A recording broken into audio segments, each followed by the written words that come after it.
बिस्मिल्लाहिर्रहमानिर्रहीम। अस्सलाम वालेकुम। सऊदी इन्फो यूट्यूब चैनल में आपको खुश आमदीद कहते हैं। इकामा इंश्योरेंस, हेल्थ इंश्योरेंस के हवाले से बहुत ही अहम अपडेट्स हैं जो कि तमाम गैर मुल्की और सऊदी शहरियों के लिए बहुत ही फ़ायदा मंद हैं।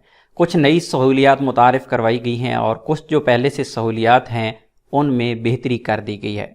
याद रहे कि ये सहूलियात सिर्फ़ और सिर्फ इकामा होल्डर के लिए हैं, ये किसी विज़िटर के लिए नहीं है, क्योंकि विज़िटर की जो इंश्योरेंस पॉलिसी होती है वो मुख्तलिफ होती है। अगर आपको इलाज के लिए इंश्योरेंस चाहिए तो उस टॉपिक पे ऑलरेडी मैं डिटेल वीडियोस शेयर कर चुका हूँ। आप चैनल विजिट करके वहाँ से आप मालूमात हासिल कर सकते हैं। इकामा होल्डर के लिए सबसे जो पहली और अहम चीज़ आज की इस वीडियो में है वो है कि इंश्योरेंस कंपनियों की जानिब से अभी मैयत को अपने मुल्क भिजवाने के लिए भी एक अमाउंट को मुख्तस कर दिया गया है।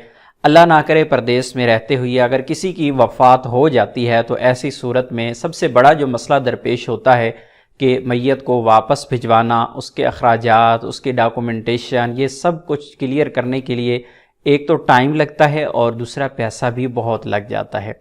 तो उसके लिए तमाम जो इंतज़ामात हैं उनके लिए मैयत के लिए भी इंश्योरेंस की जानिब से अभी सहूलत दी गई है कि इंश्योरेंस पे करेगी। मैयत के लिए एक अमाउंट को फिक्स कर दिया गया है और दूसरी जानिब जो आपकी इंश्योरेंस होती है उसकी एक लिमिट होती है। वो लिमिट आपकी लाख रियाल हो सकती है, 5 लाख हो सकती है, 10 लाख, क्योंकि हर एक इंश्योरेंस की कैटेगरी मुख्तलिफ होती है।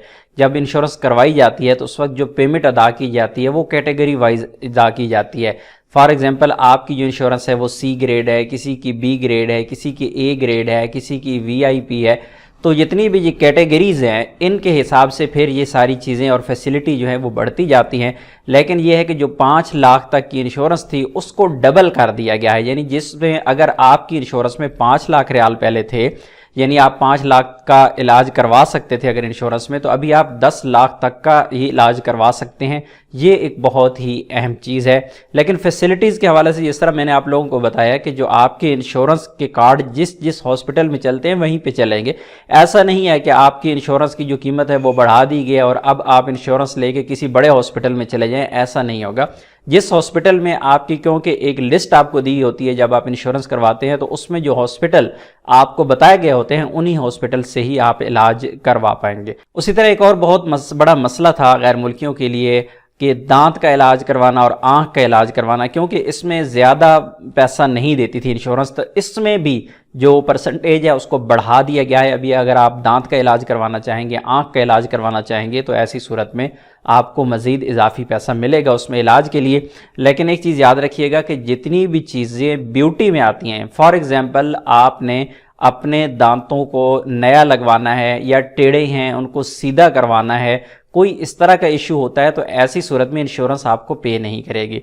हाँ, अगर आपने दांतों की सफाई करवानी है, क्लीनिंग करवानी है, और वो भी अगर डॉक्टर सजेस्ट करेगा कि आपके दांतों की सफाई की ज़रूरत है, तो ऐसी सूरत में इंश्योरेंस आपको पे करेगी। एक और बहुत ही अहम चीज़ यहाँ पे आपको बताता चलूँ कि जो मैयत के हवाले से बात की है कि जो लोग अगर किसी की वफ़ात हो जाती है और अपने मुल्क उसकी मैयत भिजवाई जाती है, तो ऐसी सूरत में अगर वो बंदे की वफ़ात हुई है, वो नेचुरली हुई है, किसी बीमारी में हुई है, किसी एक्सीडेंट में हुई है, कोई इस तरह का मसला हुआ है, अगर उसकी वफ़ात हो गई है किसी लड़ाई झगड़े में, कत्ल गारत में, किसी ऐसे कानून में की गिरफ्त में था वो बंदा, कोई ऐसा काम कर रहा था कि वो गैर कानूनी काम था, जो कि एक केस वाला काम था, अगर वो पकड़ा जाता तो उस पर केस बन जाता, तो अगर ऐसा काम करते हुए किसी की मौत हो जाती है, फॉर एग्ज़ाम्पल एक बंदा है, अगर उसने कोई नशा कर लिया है और नशा ज़्यादा कर लिया है, उसकी वजह से उसकी मौत वाक़या हो जाती है, तो ऐसी सूरत में इंश्योरेंस उसको पे नहीं करेगी।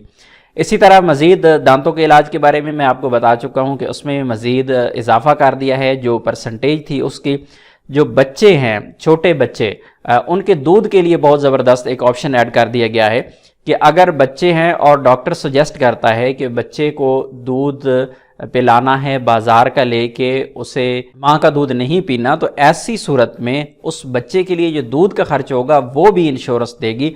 लेकिन शर्त यह है कि डॉक्टर सजेस्ट करे बच्चे की किसी बीमारी की वजह से कि दूध बच्चे ने पीना है तो उसे बाज़ार से लेके देना पड़ेगा, तो ऐसी सूरत में इंश्योरेंस वो भी पे करेगी। इसी तरह मौत के हवाले से जो लोग जिनकी वफ़ात हो जाती है सऊदी अरेबिया में, तो उनके लिए भी 10,000 रियाल जो है वो इजाफी रखा गया है इंश्योरेंस की जानिब से। وہ بھی ان کو ادا کیا جائے گا۔ جتنی بھی ایمرجنسیز ہیں، ایکسیڈنٹ وغیرہ ہو جاتا ہے کسی کا جو آلریڈی بھی فری ہے، لیکن اس میں کہا گیا ہے کہ مکمل علاج جو ہوگا ایمرجنسی کا وہ فری کیا جائے گا۔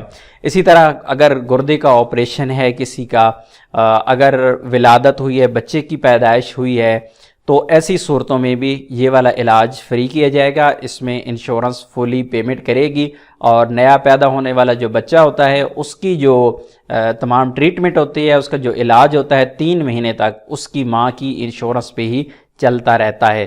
مزید اگر آپ میری طرح اینک لگاتے ہیں تو اینک لگانے والوں کے لیے بھی فیسلٹی دی گئی ہے جو آلریڈی انشورنس پے کرتی ہے، اور کیٹیگری کیونکہ میں آلریڈی آپ کو بتا چکا ہوں کہ جو انشورنس ہوتی ہے ان کی کیٹیگریز میں اپ ڈاؤن ہو سکتا ہے، لیکن 400 ریال تک یہ بھی ملے گے اگر آپ نے اینک وغیرہ بنانی ہے تو اس کے لیے، جو کہ آلریڈی انشورنس پے کرتی ہی ہے۔ اسی طرح دل کا علاج، گردے، نفسیاتی علاج، میت کو اپنے ملک واپس بھیجنا، کان کا علاج، جلدی امراض، الرجی اور ایمرجنسی اور معذوری کے علاج کے ساتھ ساتھ کان کا علاج اور باقی تمام جو نارمل ٹریٹمنٹ ہوتے ہیں ان میں پیمنٹس کا اضافہ کر دیا گیا ہے۔ تو انشاءاللہ امید ہے کہ آپ لوگوں کو اس کا ضرور فائدہ ہوگا۔ اپنی دعا میں یاد رکھیے گا۔ السلام علیکم۔